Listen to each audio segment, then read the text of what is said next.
Oke, halo guys semuanya, kembali lagi di my channel Andreas Eka.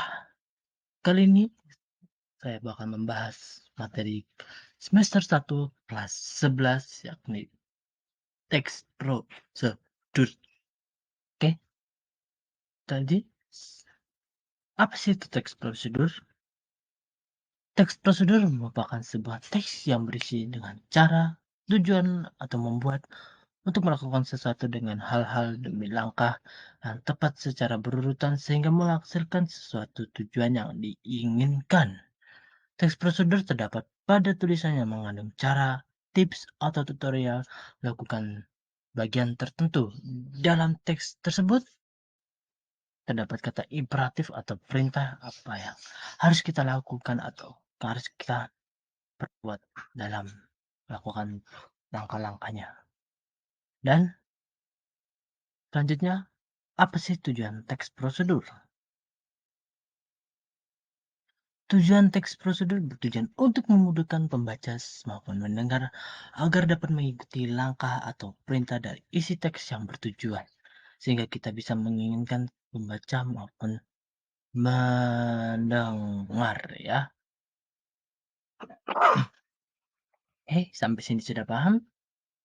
Apakah ada pertanyaan? Kalau tidak ada, kita lanjut ke jenis-jenis teks prosedur. Jenis-jenis teks prosedur terbagi menjadi 3, yakni ada teks prosedur sederhana, yakni teks yang berisi langkah-langkah sederhana yang biasanya hanya terdiri dari 2 sampai 4 langkah saja untuk melakukannya. Jadi dalam teks prosedur sederhana ini cuma ada 2 sampai 4 langkah prosedur doang. Misalnya kayak cara membuka YouTube, cara membuka WA, cara memu membuka membuka HP, cara membuka pintu, cara izin ke toilet. Nah, itu merupakan teks prosedur yang sederhana sekali ya. Yang kedua ada teks prosedur kompleks, yakni teks yang berisi dengan banyak langkah dalam melakukannya. Contohnya buat sambal balado, mengajukan kartu SIM, cara memperpanjang STNK, prosedur pembuatan KTP, paspor, dan sebagainya. Jadi ini prosedur kompleks ini merupakan suatu prosedur yang harus dilakukan secara kompleks dan step by step. Kayak kita mau buat SIM nih, kan pasti harus ada tes lisan, tes drive-nya, baru dah tes alkoholnya, dan akhirnya kita mendapatkan SIM. Itu sudah kita lakukan secara kompleks ya, pasti di kantor Samsat. Oke. Dan yang selanjutnya ada teks prosedur protokol, yakni teks yang ada di setiap langkahnya bisa diubah dan tidak harus rutin. Dan walaupun berubah, hasil akhirnya tetap sama. Jadi contohnya kayak kita nih mau bikin mie, pasti kan yang pertama rebus airnya dulu ya. Kedua, bisa masukin minyak dulu, atau mau masukkan telurnya dulu baru minyak, atau minyak dulu baru telur. Nah, itu ujung-ujungnya apa? Ujung-ujungnya kan jadi mie juga kan, bisa jadi mie goreng atau mie rebus. Walaupun stepnya hanya berbeda. Nah, itulah suatu konsepnya dari teks prosedur protokol. Apakah sudah paham? Sudah paham? Lanjut. Selanjutnya kita bakal membahas struktur teks prosedur. Yang pertama, ada tujuan, yakni struktur ini yang ada di dalam teks prosedur memang cukup beragam. Contoh yang paling sering kita jumpai yakni pengantar topik. Bukan cuma itu doang. Tujuan dapat berisi mengenai berupa teks prosedur yang dibuat, yang artinya tujuan ini merupakan hasil akhir yang ada dalam di mana kita melakukan sebuah teks prosedur tersebut. Yang kedua adalah langkah-langkah. Untuk di bagian ini, langkah yang dimana harus kita menerangkan satu persatu proses dari tahapan atau langkah yang wajib dilaksanakan demi memperoleh hasil yang lebih maksimal di mana sesuai dengan tujuan dari pembuatan teks prosedur. Dan pada bagian ini, langkah-langkah wajib disusun dengan cara yang berurutan. Dan karena nantinya saat membahas tahapan 0 sampai pembahasan hasil pencapaian, misalnya saja kita akan membuat sebuah teks prosedur mengenai memasak, nggak mungkin kan kita bakal langsung menulis langsung mengenai bagaimana menghidangkan melaksanakannya sebelum menjelaskan langkah-langkah dari proses penyiapan bahan dari proses memasaknya. Dan yang ketiganya ada penegasan ulang, yakni di bagian ini terdapat berupa harapan atau manfaat apabila petunjuk itu dapat dijalankan dengan baik. Ya, oke. Apakah ada yang ingin ditanyakan? Dan sekarang kakak mau mendapatkan sedikit nih ya mengenai kebahasaan teks prosedur. Kak, adik-adik bisa catat, yakni di kebahasaan teks prosedur ada banyak menggunakan kata kerja perintah atau imperatif, dan kata kerja imperatif dibentuk dengan akhiran kan dan partikel lah. Contoh katanya pastikan, tujukan, ceritakan, hindari, dan jadilah. Yang kedua, banyak menggunakan kata-kata teknis dengan topik yang dibahasnya.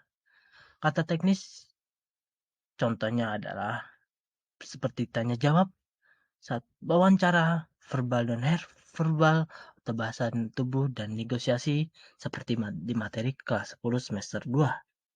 Dan yang ketiga, banyak menggunakan konjungsi dan partikel dan bermakna penambahan.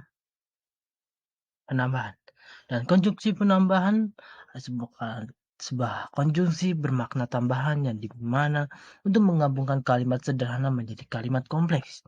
Contohnya ada selain itu, kemudian selanjutnya, oleh karena itu, sebuah, dan di samping itu. Dan yang keempat ada menggunakan pernyataan persuasif. Pasti sudah pada tahu ya, kalimat persuasif itu merupakan kalimat ajakan. Contohnya kayak penggunaan bahasa yang baik sudah menjadi keharusan. Sikatnya akan lebih baik kita mampu menampilkan sikap yang antusias baik secara verbal maupun non verbal.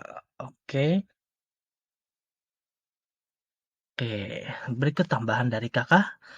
Dan ini sekarang kakak mau lanjut ke bagian struktur teks eksposisi. Nah, ada 3 ini tadi. Ada tujuan, langkah-langkah, atau petunjuk, dan penegasan ulang.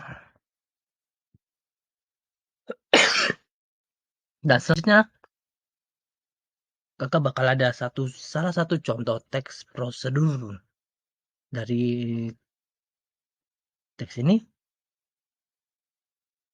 Kalau kalian mau baca lebih lama, silakan di pause dulu ya videonya, baru dilanjut lagi.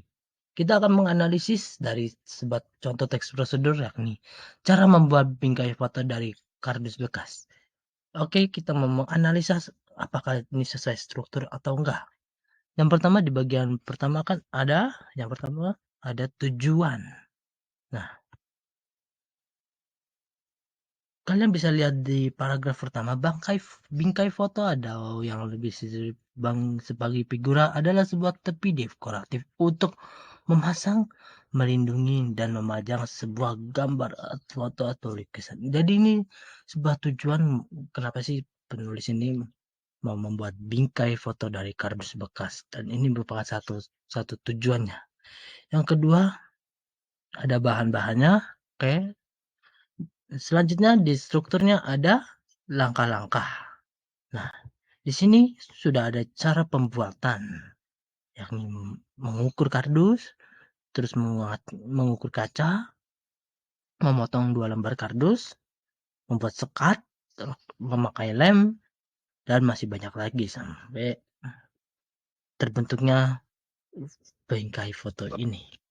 Selanjutnya, kalau untuk langkah-langkah sudah aman ya, sudah ada di dalam struktur teks tersebut. Selanjutnya ada penegasan ulang atau penutup yang biasanya bisa berupa harapan atau ajakan untuk membuat kreativitas ini. Coba kalian lihat di bagian paragraf terakhir yakni, mudah bukan?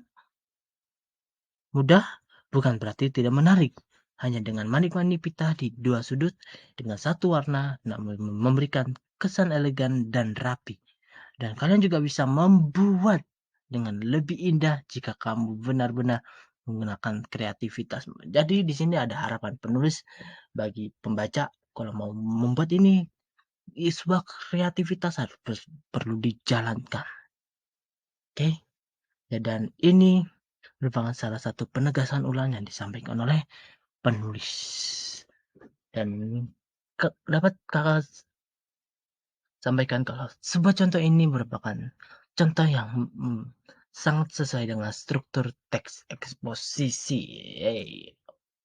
Oke, sepertinya kita berada di penghujung akhir presentasi. Apabila ada pertanyaan, silakan ditulis